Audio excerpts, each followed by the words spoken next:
Cricket ইতিহাসে আবারও লজ্জার অল আউটের শিকার হলো সাউথ আফ্রিকা, তাও আবার আফগানিস্তানের বিপক্ষে। সাউথ আফ্রিকা অল আউট হয়েছে মাত্র 106 রানে, তাও আবার আফগানিস্তান দলের বিপক্ষে। সাউথ আফ্রিকাকে 106 রানে অল আউটের নেপথ্যে আছেন যিনি, তামিম ইকবালের জম, বলা চলে তামিম ইকবালের জম ফজলুল হক ফারুকী একাই যেন দশিয়ে দিয়েছেন আফগানিস্তানকে।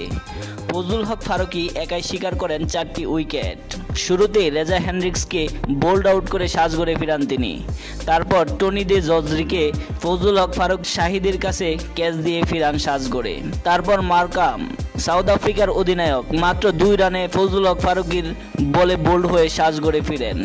শেষ দিকে ওয়াইন মোল্ডার 52 রানের একটি ইনিংস খেললেও তেমন আর কেউ প্রতিরোধ করতে পারেনি আফ্রিকার হয়ে। বুজম 14 করেন 16 রান। শেষমেশ 106 রানে অল আউট হয়ে যায় সাউথ আফ্রিকা।